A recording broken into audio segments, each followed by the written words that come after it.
साड़ी पहनने वाली बहू। सुनिए जी, हमारे बेटे की उम्र हो रही है, अब हमें उसके लिए लड़की देखना शुरू कर देना चाहिए। अरे अभी देवेश बच्चा ही तो है, तुम अभी से क्यों उसके लिए लड़की देख रही हो?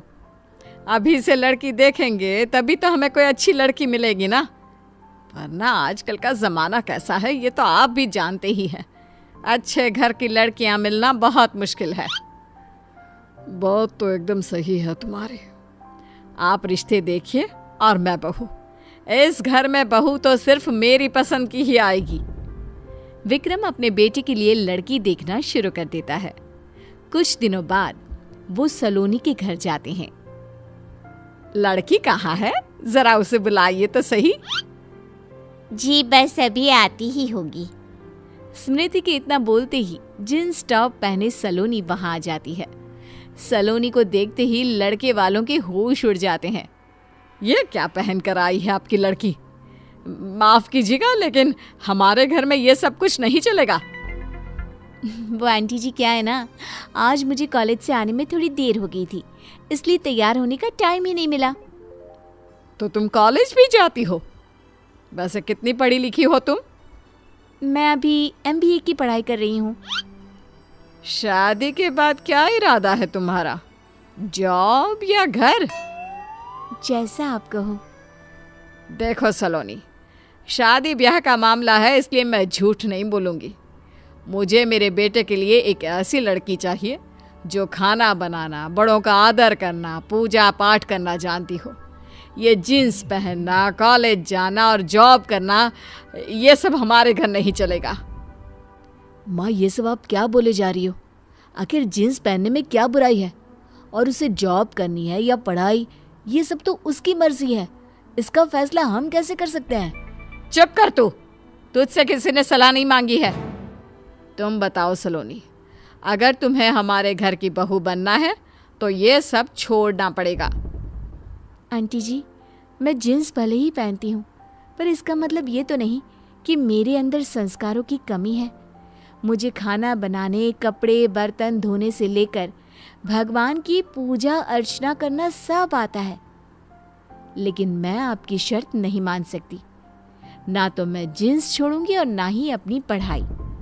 ठीक है, फिर हम भी इस शादी के लिए इनकार करते हैं। वृंदा, ये तुम क्या बोल रही हो? मैं ठीक ही तो बोल रही हूँ। मुझे सुशील और संस्कारी लड़की चाहिए। ऐसे आंखों में आंखें डालकर बात करने वाली लड़की हमारे घर की बहू नहीं बन सकती। ऐसे ही 2 महीने बीत जाते हैं, लेकिन वृंदा को ऐसी एक लड़की भी नहीं मिलती जो उसकी शर्तों पर शादी के लिए तैयार हो। वो जहाँ भी लड़की देखने जाती, उनसे ताउम्र साड़ी पहनने और घर का चूल्हा चौका करने की शर्त रख देती, जिसे सुनते ही हर लड़की इनकार कर देती। देखो वृंदा, बहुत मुश्किल से एक और रिश्ता आया है। तुम प्लीज यहाँ किसी पर कोई शर्त मत थोप देना। मैं नहीं चाहता कि तुम्हारी ऊट पटांग शर्तों के कारण हमारे बेटे की उम्र निकल जाए। अच्छा, तो अभी आपको मेरी शर्तें ऊट पटांग लग रही है। जिस दिन कोई गलत लड़की हमारे घर की बहू बन जाएगी ना, तब समझ आएगा आपको। देवी जी, अगर आपका हो गया हो तो अब चले हम लड़की देखने। हाँ तो चलो ना, कौन मना कर रहा है। वृंदा और विक्रम अपने बेटे के संग लड़की देखने जाते हैं, जहाँ लड़की की माँ चारुलता उनका स्वागत करती है। आप कुछ चाय नाश्ता लेंगे? नहीं नहीं, आप बस लड़की को बुला लीजिए। चारुलता अपनी बेटी वैदेही को आवाज देती है। थोड़ी ही देर में साड़ी पहने, हाथ में चाय लिए और सर पर पल्लू रखकर वैदेही आ जाती है। वैदेही को देखते ही वृंदा फूले नहीं समाती। वो बिना कुछ पूछे ही रिश्ता पक्का कर देती है और अच्छा सा मुहूर्त देखकर दोनों की शादी करा देती है।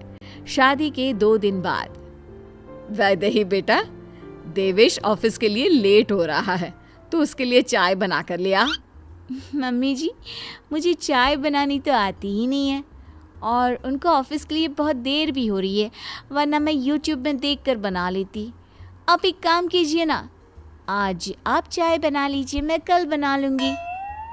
वैदेही की बातें सुनकर वृंदा का मुंह खुला का खुला रह जाता है। पर अब वो करती भी तो क्या, बेटे को ऑफिस के लिए लेट जो हो रहा था, तो बस फटाफट वृंदा ने रसोई में घुसकर चाय बनाना शुरू कर दिया, जिसके बाद देवेश ऑफिस के लिए निकल गया। अब वृंदा सीधे वैदेही के कमरे में जाती है।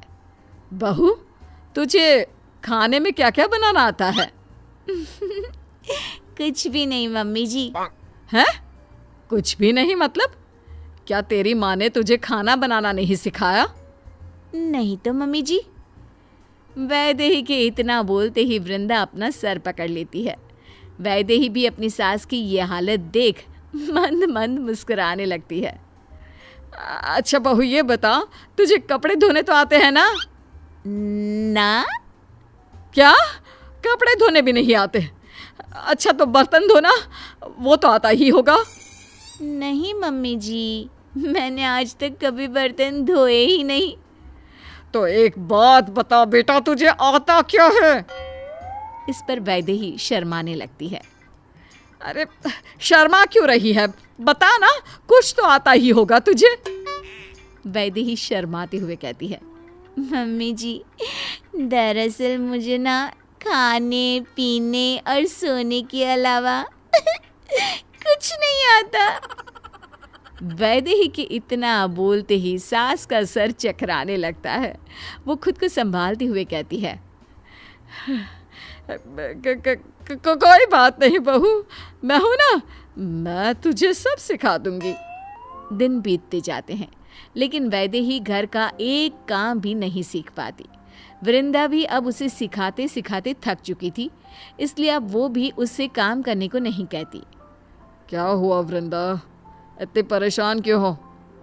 अब क्या बताऊं आपको, सारा काम दिन रात बस मुझे ही करना पड़ता है। बहू को कुछ भी बोलती हूँ तो वो साफ इनकार कर देती है। अब बहू तो तुमने खुद ही पसंद की थी, तो भुगतो अब। इसीलिए कहता हूँ, पहनावा देख कर किसी इंसान को मत तोला करो। कितना समझाया था, लेकिन तुमने मेरी एक बात नहीं सुनी। अच्छा ठीक है, मानती हूँ सही बहू चुनने में मुझसे चूक हो गई। आप खुश? इतना कहकर वृंदा वहां से चली जाती है। एक दिन वृंदा से मिलने उसकी कुछ सहेलियां घर आती हैं, जिनमें से एक सहेली अपनी बहू को भी साथ लेकर आती है। अपनी सहेली की बहू को देख वृंदा के पैरों तले जमीन खिसक जाती है। तुम यहाँ? ये मेरी बहू है सलोनी, तुम जानते हो एक दूसरे को? जी माँ जी, आंटी जी अपने बेटे का रिश्ता लेकर मेरे घर भी आई थी, लेकिन उन्होंने शर्त रखी थी कि वो मुझे अपने घर की बहू तभी बनाएंगी जब मैं अपनी पढ़ाई, जॉब और जींस पहनना सब छोड़ दूंगी। सलोनी की बातें सुनकर सभी दंग रह जाते हैं। इतने में सलोनी की सास कहती है, वैसे अच्छा ही हुआ जो तुम इसकी बहू नहीं बनी, वरना हमारा क्या होता। जानती हो वृंदा, मेरी बहू घर का सारा काम अकेले करती है, मुझे एक बर्तन तक उठाकर नहीं रखने देती।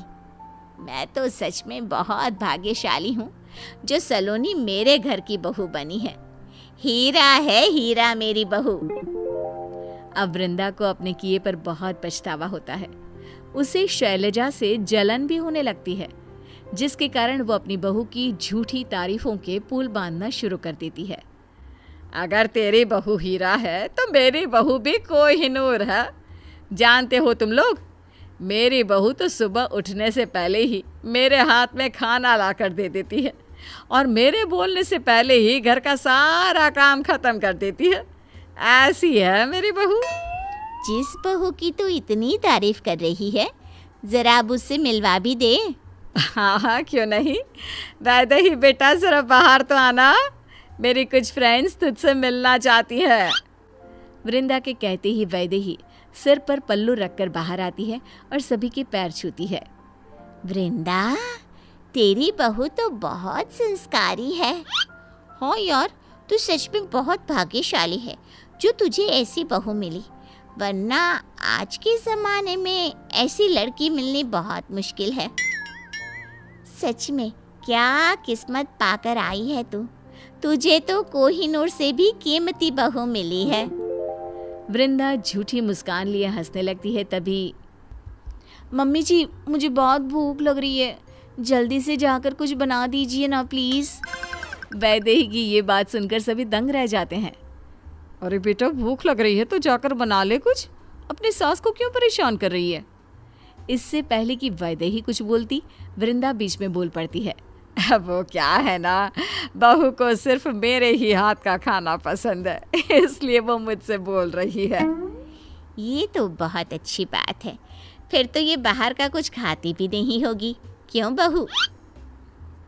अरे नहीं नहीं आंटी जी, मैं तो सब कुछ खा लेती हूँ जो भी मिल जाए, बस मुझसे ना ये काम वाम नहीं होता।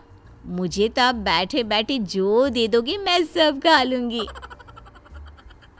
क्यों वृंदा, तू तो बोल रही थी तेरी बहू घर का सारा काम करती है।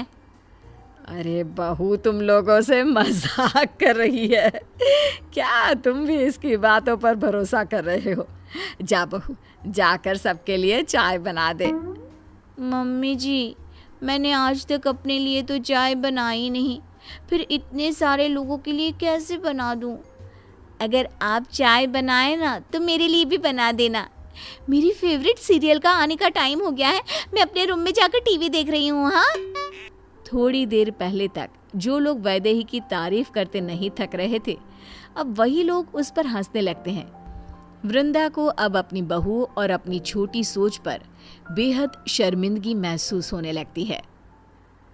तुम लोग बैठो, मैं तुम्हारे लिए चाय बना कर लाती हूँ। नहीं वृंदा, उसकी कोई ज़रूरत नहीं है, अब हम यहाँ और नहीं रुक सकते। मुझे फ़क्र है अपनी बहू सलोनी पर, जो ऑफिस के साथ साथ पूरा घर भी संभालती है। चल बेटा, घर चलते हैं। जी मम्मी जी, बस 2 मिनट दीजिए मुझे। सलोनी वृंदा के पास जाती है और उससे कहती है, आज तो आपको एहसास हो ही चुका होगा आंटी जी कि कभी भी किसी को उसके कपड़ों से जज नहीं करना चाहिए। जींस पहनने का मतलब ये नहीं होता कि लड़की असंस्कारी है, या फिर अगर लड़की ऑफिस जाती है तो अपने परिवार को नहीं संभाल सकती। ये सब सिर्फ एक गलत सोच है। अच्छा हुआ उस दिन आपने मुझे ठुकरा दिया, वरना मुझे इतना अच्छा ससुराल नहीं मिलता। आज अपने पूरे जीवन में पहली बार वृंदा को एहसास होता है कि पहनावे को लेकर उसकी सोच कितनी गलत थी। कभी किसी के संस्कारों को उसके कपड़ों से तोलकर नहीं देखना चाहिए। कपड़े कभी किसी की काबिलियत और संस्कारों को बयां नहीं कर सकते।